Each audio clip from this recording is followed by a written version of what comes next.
Hey guys, I just wanted to do a short video for you today, kind of going over chapter 2, like a chapter 2 review or summary, if you will. This is week 2 of the 12-week semester. So everything for chapter 2 is due at the end of this week, so on Sunday at midnight. Sunday is June 14th, and I believe it's actually set to like 11:59 p.m., so just like a minute shy of midnight. That's 2.1 through 2.5 homework assignments. So you have 5 homework assignments due, and you have a quiz. The homework assignments, you get unlimited chances. You can keep working the problems until you get 100. And the quiz, you have 2 chances. So I hope this video helps. Everything that's in this video is in your quiz. So it is very helpful, not just for the quiz, but just kind of a refresher if you did miss anything from the videos that we have online. If you are having any problems with my math lab or any questions with the homework, please email us or hop on our Google Hangout group and we can help you out. Alrighty, hope this helps. Alrighty, I'm going to go over the main points for chapter 2, set theory. The quiz has 15 questions. You are allowed 2 chances to take the quiz, and you are allowed 2 hours for each quiz. So if you absolutely bomb it the first time, don't worry, you will be able to go back and do it again. All right, so let's get started with the review. The first thing that we're going to talk about is the roster method. Roster method, there are a couple requirements. You have to have the braces, and if there's multiple elements, then you will need to separate the elements with commas. So the braces and the commas, they're going to ask you to express the set using roster method. So they're going to give you some set that is in the set builder notation. So we have this set S equals the set of all elements X such that X is a natural number. Now, remember real quick, whenever it says that X is an element of the natural numbers, this funky looking N just means natural numbers. Your natural numbers are your counting numbers. So like 1, 2, 3, all the way into infinity. So anytime you see this, you just know that this is a fancy way of saying that you're looking at the positive numbers. So you're going to see this a lot on these. It's going to say X is an element of the natural numbers. Don't get confused. Just remember it's just a fancy way of saying that it's a positive number. And then they give us another condition that X is between 2 and 7. So we have that 2 is less than X. X is less than or equal to 7. So I'm going to show y'all a little trick to looking at these. So whenever you have that 2 is less than X and then X is less than or equal to 7, you can actually flip this first piece around. So 2 is less than X. As long as your alligator, or whatever you want to call those things, I always grew up calling them the alligator mouth. Whichever way your alligator mouth is opening up, it's opening up to the X. So it has to open up to the X over here. So even if we mirror it or flip it, this still means the same thing as this. So X is greater than 2. Anytime that you have a number greater than another number, we cannot include this number. So we know that we're looking at the numbers 3 and up. So X is greater than 2. On the other side, we have that X is less than or equal to 7. Anytime you have this less than and then you have a bar underneath, that bar means that it's equal to. So it can either be less than or equal to. So we know that we're looking at the numbers 7 and down, because if X can be equal to 7, we are going to include that number. So whenever we list all of these numbers, we get that S equals 3, 4, 5, 6, and 7. And this is our set in roster method. Alrighty. You will need to be able to determine if a set is empty or not empty. They're going to give you a set kind of like this up here in the set builder notation. And it's your job to determine if there's elements in that set or if there's not elements in that set. Okay, find the cardinal number of a set. So, the cardinal number is written like this. So you have n and then parentheses, and whatever the name of your set is goes inside the parentheses. Anytime you see this n of whatever, it's the number of elements that are in that set. So we have our same set that we were working with, the numbers 3, 4, 5, 6, and 7. Whenever we take the cardinal number of that set, n of s equals 5 because there's 5 elements in there. Alrighty, subsets and proper subsets. I'm just going to go ahead and take that off. Subsets are represented if a element or if a set is a subset of another, you are going to use the C with the line underneath it.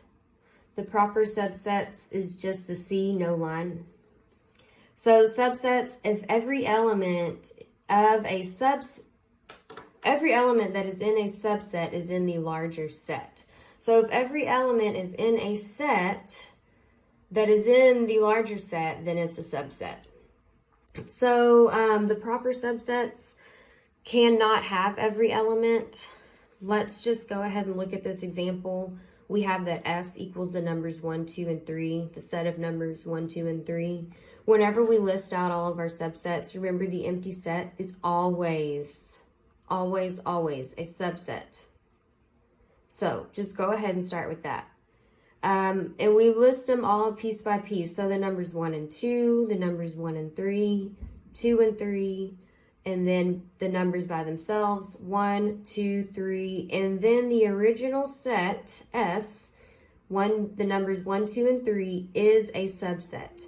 Now, this is the only one that cannot be a proper subset.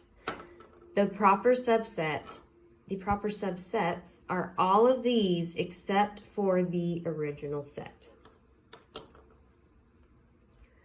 So whenever we are using our symbols, they're going to ask you a question. They're going to tell you to put either this or both or neither or something like that. So if we have our set 1 and 2, and then we want to look at it with our original set 1, 2, and 3, our set of numbers 1 and 2 is a subset, and it's a proper subset of our original set 1, 2, 3.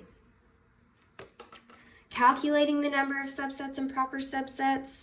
Subsets, we use this 2 to the n power, and then the proper subsets is 2 to the n power minus 1. Remember, the proper subsets is always 1 less.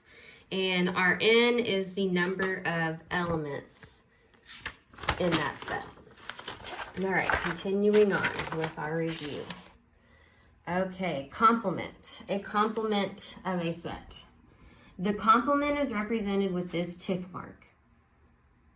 So anytime you see a set which is represented with the capital letter, and you see a tick mark next to it, you know that they want to know what the complement of that set is. The complement is what is not in that set, but is in the universal set.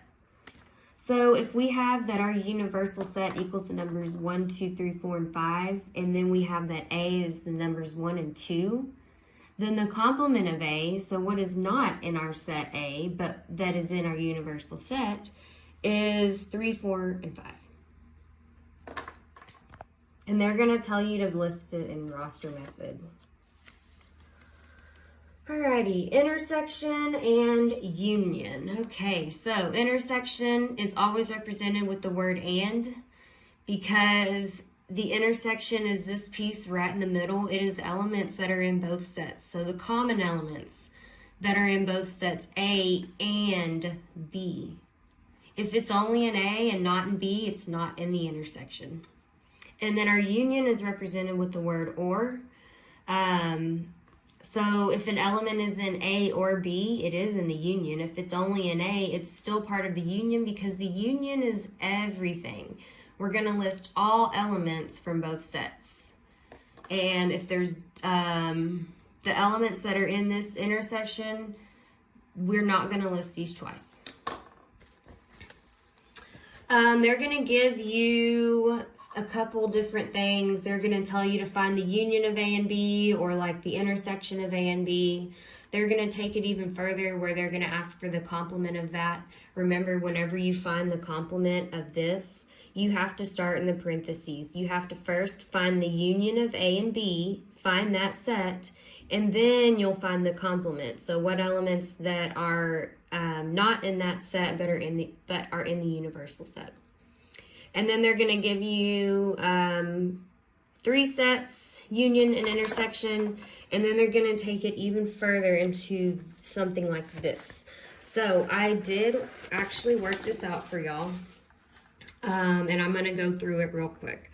So they have that the complement of A intersected with this is another set, so we have the union of B and C complement. So our universal set is the letters A through H. A equals CGH, B equals AGH, and C equals ABDEF. So we have to start in our parentheses. That is critical. Our parentheses is this right here, B union C complement. We have to find our complement of C first. We cannot use this set C to union with B. We're not going to get the right answer. So our complement of C, what is not in C that is in our universal set, we have C, G, and H that is in C complement. We are then going to union this with our set B. B has AGH, C complement has CGH. So whenever we union them, we are left with ACGH. Okay, but we are not done. Don't forget about the rest. We still have this part over here, A complement intersecting that set. So we have A complement intersecting. This is our whole problem. We're going to find the complement of A. A is CGH. What's left is ABDEF. We are going to intersect our A complement with our set that we found up here, ACGH. Whenever we intersect, we are finding the elements that are in common. So the element that is in both sets, the only one is the letter A. Alrighty. They're going to give you something like this with 3 different sets. And they're going to tell you to find the intersection of 2 sets or union or something like that.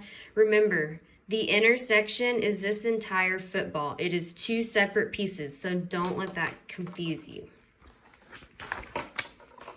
Alrighty, Venn diagrams with cardinal numbers.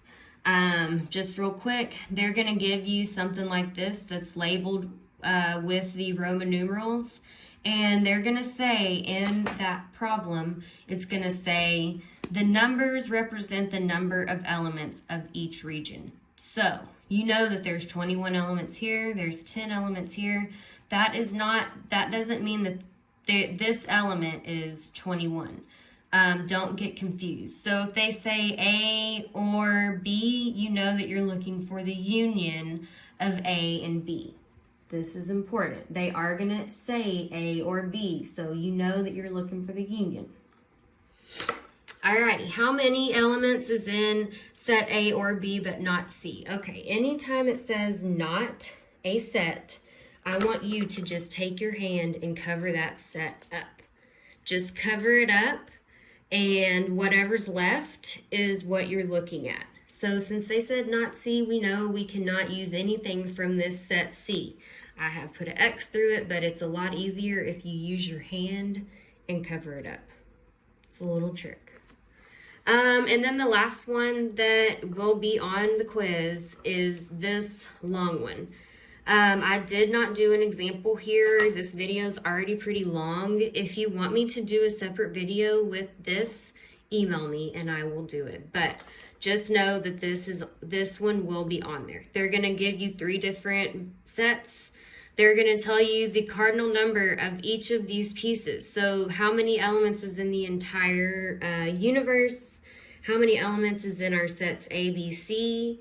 Where the intersections are. So all of these pieces right here.